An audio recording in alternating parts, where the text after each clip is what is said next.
The decision to leave the city wasn't sudden, though the need had been simmering for months. The ceaseless clamor of traffic, the suffocating pressure of deadlines, and the unrelenting buzz of people, the chaos had grown unbearable. So, one morning, I packed a sturdy backpack with only the essentials: food, water, a map, and a compass. I wasn't planning on a long trip, just a few days in the woods, enough to clear my mind and breathe air unsullied by exhaust fumes and anxiety. The forest I chose was far from the main highways, nestled in a remote area of the countryside. It was known for its vastness, its network of meandering trails that cut through ancient trees. There were no amenities, no designated campgrounds, perfect for solitude. The first day felt like freedom. I walked deep into the forest, the canopy above filtering the sunlight into dappled greens and golds. The air smelled of pine and damp earth, and the occasional rustle of leaves felt like nature itself whispering welcome. I found a spot by a creek to set up my small tent. The bubbling water was soothing, and the simple act of preparing a fire, boiling water, and cooking a meal brought a satisfaction I hadn't felt in years. That night, I fell asleep to the symphony of nocturnal creatures, feeling more at peace than I had in a long time. The trouble began on the second day. It was late morning when I decided to explore deeper into the forest. I took my compass, noting the direction I was heading, northwest, confident I could retrace my steps. The map I carried, though old, was detailed enough, showing clear paths and natural landmarks.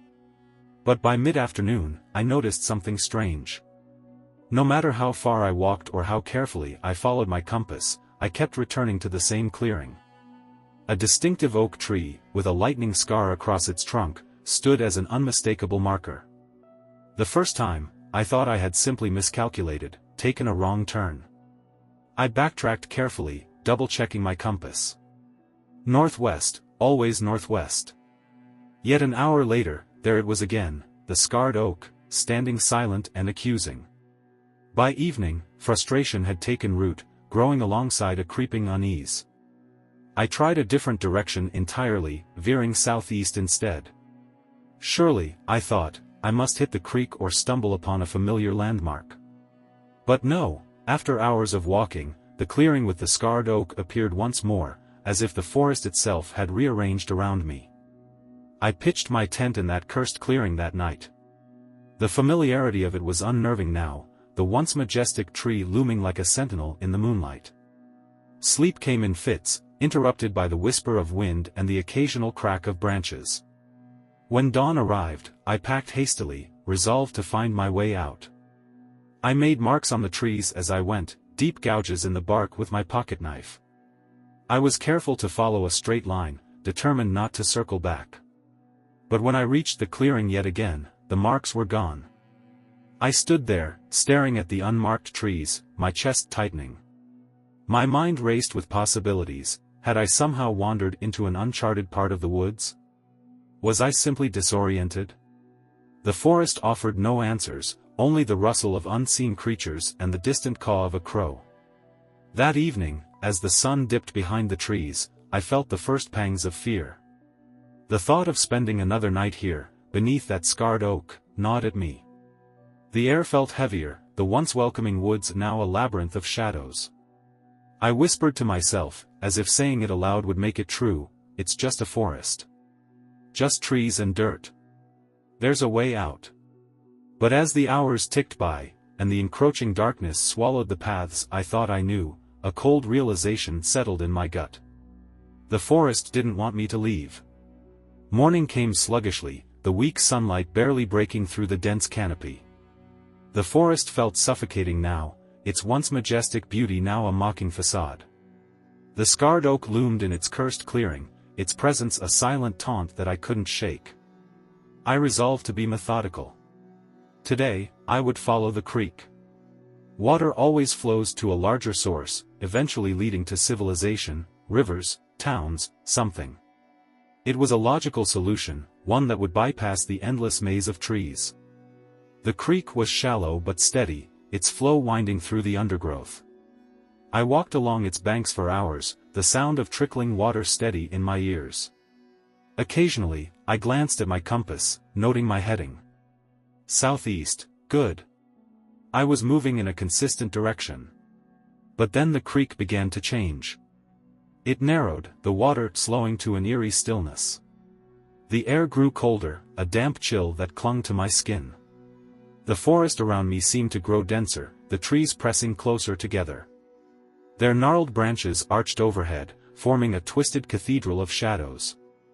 And then, abruptly, the creek disappeared.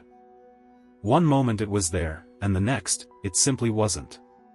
The ground was dry, covered in brittle leaves and tangled roots, as if no water had ever flowed there. I stood frozen, my mind struggling to process what I was seeing. The forest was playing tricks now, bending reality to its will. My pulse quickened, and the weight of the silence pressed against my ears. I stumbled forward, desperate to find something, anything, that made sense. Minutes passed, or perhaps hours, time had lost its meaning in this endless green prison. And then, I saw it again. The clearing.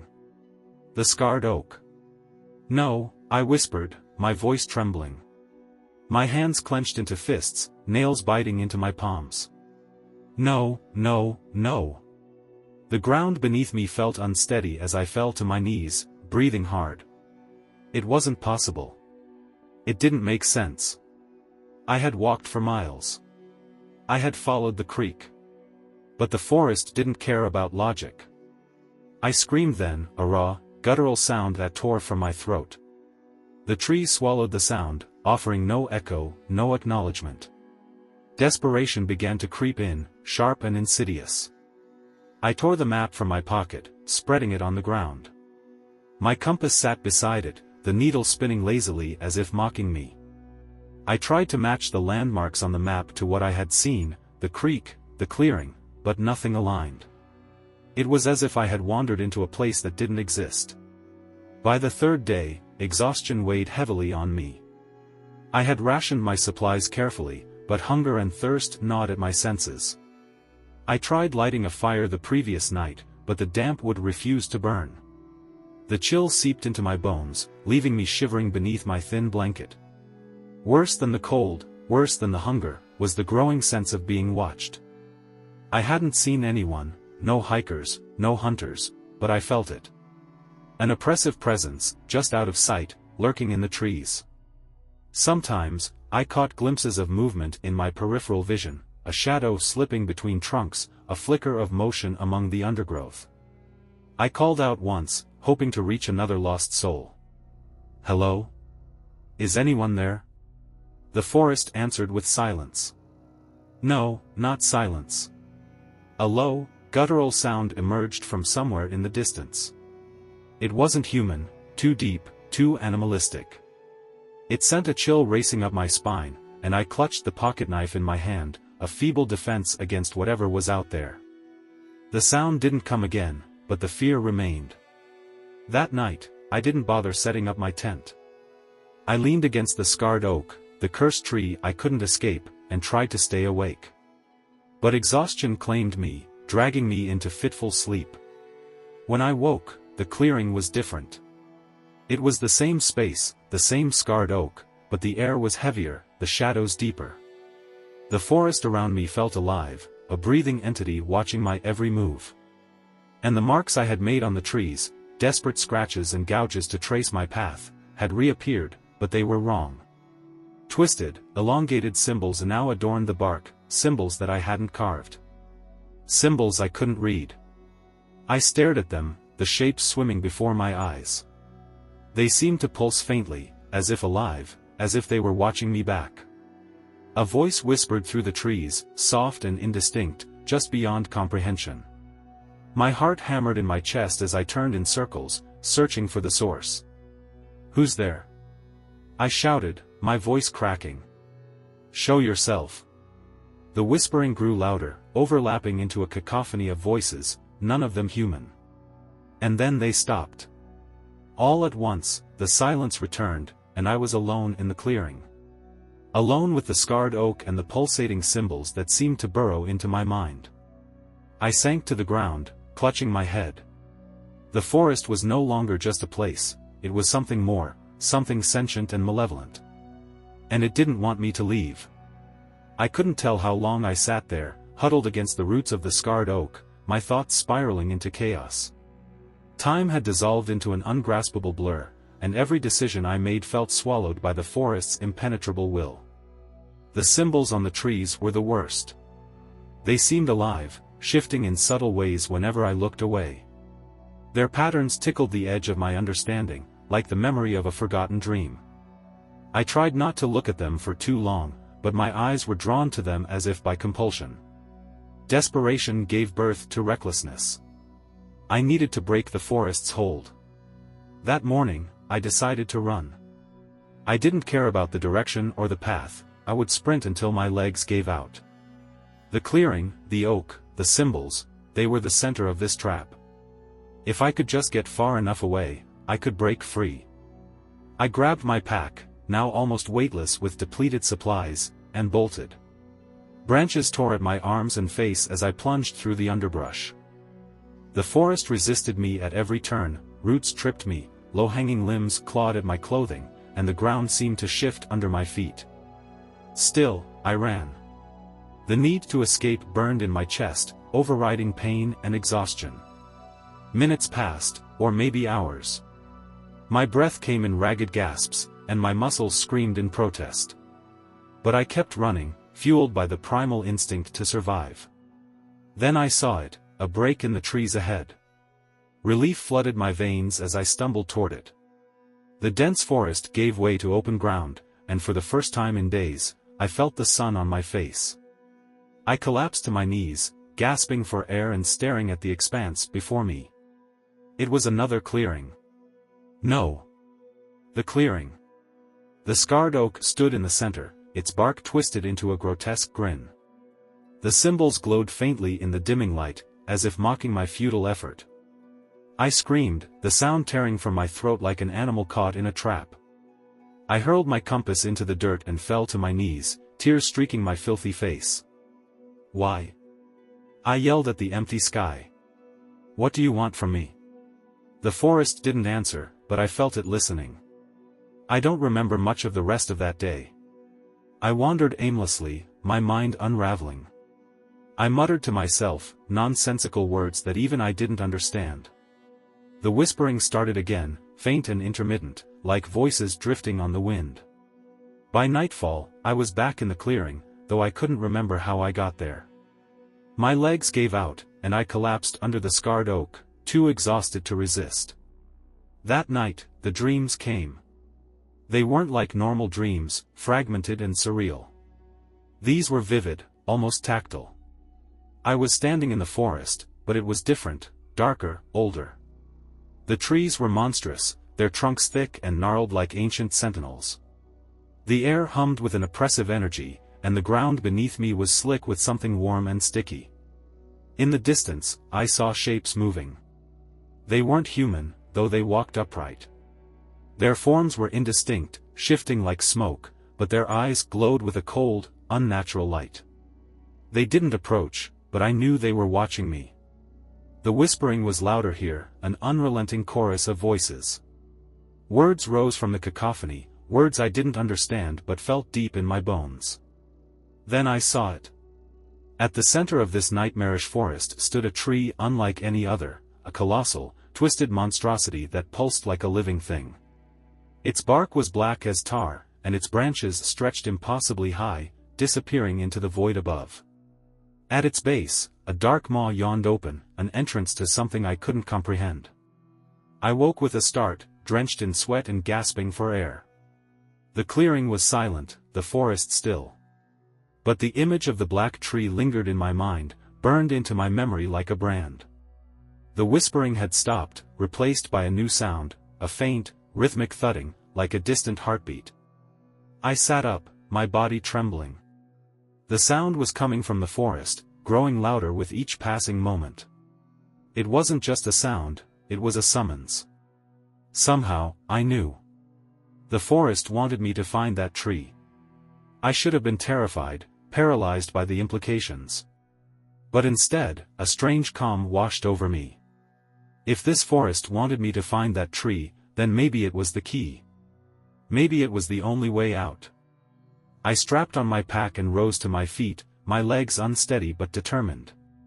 The heartbeat was my guide now, a beacon calling me deeper into the unknown.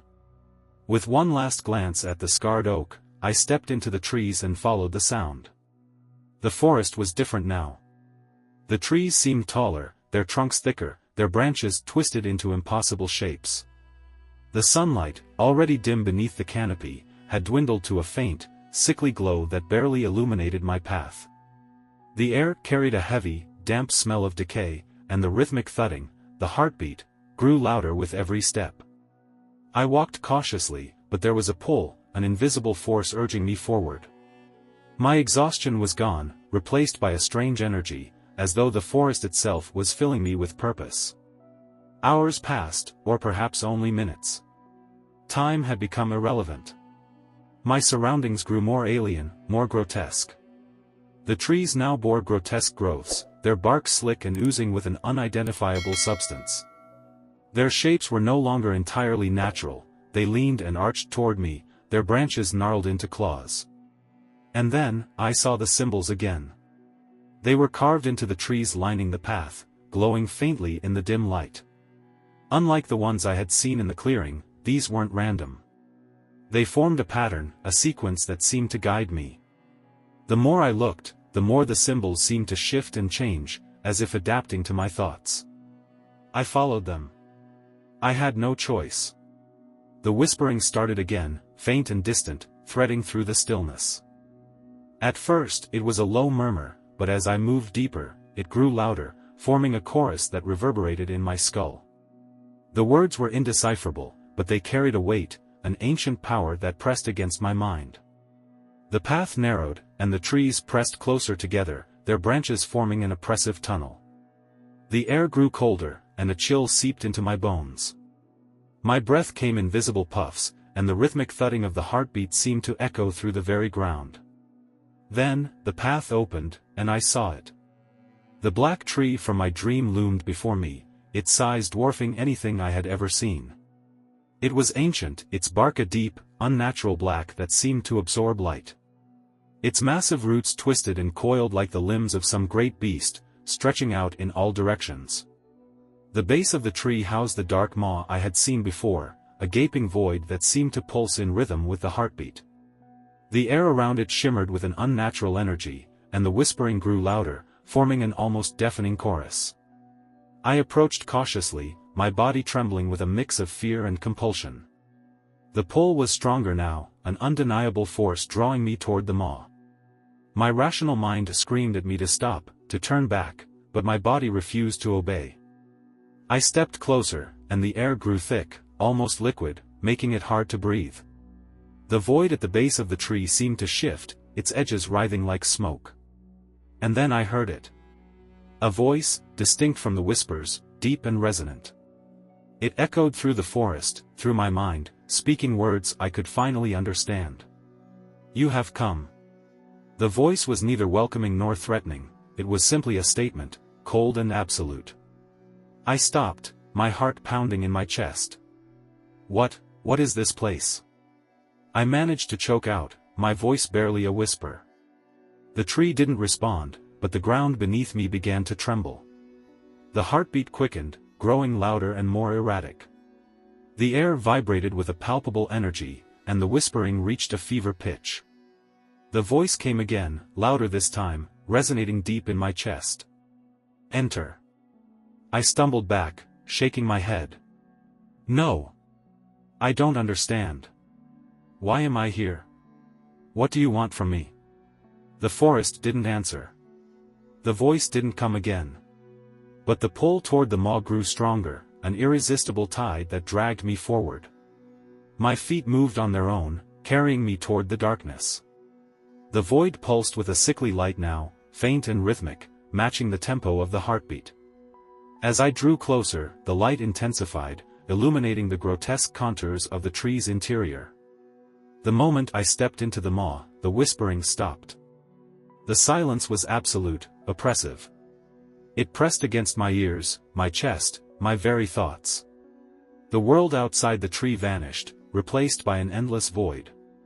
The ground beneath me was cold and smooth, like stone, but it rippled faintly beneath my feet, as though alive. And then I saw them. Figures began to emerge from the darkness, their forms vague and shifting. They weren't human, but they weren't entirely alien either. They moved with an unnatural grace, their bodies flickering like shadows in a firelight. Their eyes glowed faintly, watching me with an unsettling intensity. One of them stepped forward, its form solidifying into something almost human.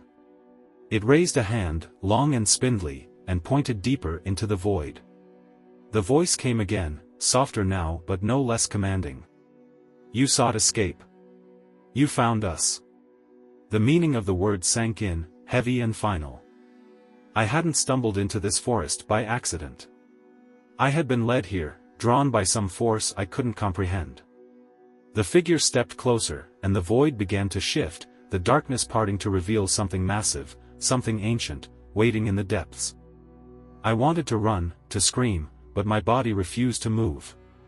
All I could do was watch as the forest revealed its true face. The void deepened, expanding into an endless chasm of darkness. My breath came in shallow gasps as the figure, now standing mere feet away, pointed toward the immense shadow coiled in the distance. It was hard to discern its exact shape, but its presence was undeniable, vast, ancient, and alive. The rhythmic heartbeat that had guided me here thudded louder, filling every corner of the void. It wasn't just a sound anymore, it was a physical force, pressing against my chest and rattling my bones. The shadow shifted, its colossal form rippling like a sea of smoke. Then, it opened its eyes. Dozens of them, maybe hundreds, blinked into existence, dotting the surface of the creature. They glowed faintly, each one a different shade, amber, crimson, emerald, and silver, all focusing on me. The whispering returned, not from the forest but from within my own mind. Words formed, fragmented and scattered, but they carried a singular intent: submission. I staggered back, the compulsion to kneel overwhelming. My legs buckled, and I fell to my knees, unable to resist the immense pressure emanating from the creature. The figures around me circled, their shapes flickering and shifting, like shadows cast by a fire. The deep voice returned, reverberating through my skull. You came seeking freedom. My lips trembled as I tried to respond, but no sound came. You sought to escape your world, its chaos, its pain. And so, you entered ours. The realization hit me like a thunderclap. My desire to leave the city, to find peace in the forest, had been more than a mere whim. I had been pulled here, drawn by something older and far more powerful than myself. Why? I managed to whisper, my voice weak and trembling. The massive shadow stirred, its countless eyes narrowing. The heartbeat quickened again, and the figures surrounding me froze in place. You belong to us now. No! I shouted, my voice cracking. I don't belong to you. I didn't ask for this. The creature's eyes glimmered with something like amusement, and the whispering rose to a crescendo. The air around me thickened, and the ground beneath me seemed to ripple with unseen energy. The figure closest to me stepped forward again, its spindly hand reaching out. Its touch was icy, sending a jolt of pain through my body as it pressed its fingers against my forehead. Images flooded my mind, flashes of other worlds, other realms consumed by the same darkness that now surrounded me. I saw forests like this one, endless and alive, stretching across landscapes that defied comprehension. I saw people, countless souls, wandering aimlessly, their eyes hollow and their bodies frail. And then I saw myself. I was standing in the clearing with the scarred oak, but I wasn't alone. Figures surrounded me, their forms grotesque and distorted, whispering the same unintelligible words I had heard since my arrival. My face was pale, my eyes wide and empty, and my lips moved in silent prayer. The vision faded, leaving me gasping for air. Let me go, I pleaded, tears streaming down my face. Please, just let me go. The voice answered, cold and final. There is no escape. You are part of the cycle now. The figures around me began to chant, their voices low and rhythmic, harmonizing with the thudding heartbeat. The void darkened further, and the colossal shadow began to shift, its form unraveling into tendrils of smoke that stretched toward me. Instinct took over, and I scrambled to my feet, running blindly into the darkness. My limbs felt heavy, weighed down by an invisible force, but I pushed forward, driven by a primal urge to survive. The chanting grew louder, chasing me through the void. The tendrils of smoke snaked closer, their touch brushing against my skin and leaving trails of icy pain. Ahead, a faint light appeared, a small, flickering glow in the vast emptiness. I focused on it, forcing my legs to move faster. The light grew brighter, revealing the outline of an archway carved into the void itself. It wasn't freedom, I knew that much. But it was something. I dove through the archway, the tendrils snapping at my heels. The chanting stopped abruptly, replaced by a deafening silence. I landed hard on solid ground, the impact jarring every bone in my body. When I looked up, I realized I was back in the forest. But it wasn't the same. The trees were blackened, their branches bare and skeletal. The ground was scorched, the air heavy with the stench of burning wood. The scarred oak stood before me, but its bark was charred, its once familiar form twisted beyond recognition. And the symbols, they were everywhere, carved into every tree, every rock, glowing faintly in the dying light. I was still in the forest. But now, it belonged to me. I stood in the ash-strewn forest, my legs trembling beneath me. The scarred oak towered in its grotesque new form, its twisted branches clawing at the crimson sky. The heartbeat was gone now, replaced by a silence that was even more unnerving. For a moment, I allowed myself to believe I had escaped. I touched the ground, felt the rough bark of the nearest tree, and inhaled the acrid scent of charred wood. It was real, tangible. But the truth settled in quickly, cold and heavy. This wasn't freedom. This was something else entirely. The symbols glowed faintly around me, carved into every surface. They no longer shifted and changed as they had before. Now, they seemed fixed, like they had become part of the very fabric of this place. My chest tightened as I realized what they were, boundaries. I was still trapped. The wind picked up, carrying a faint whisper through the trees. I froze, my eyes darting around the desolate forest. The sound wasn't chaotic this time. It was deliberate, rhythmic, almost conversational. And then I understood. The forest wasn't done with me. I backed away from the scarred oak, my steps unsteady. The whispers grew louder, forming a single, coherent voice. It was no longer distant or ethereal, it was inside my head, intimate and commanding. You are one of us now. No, I whispered, shaking my head. I'm not part of this. I didn't choose this.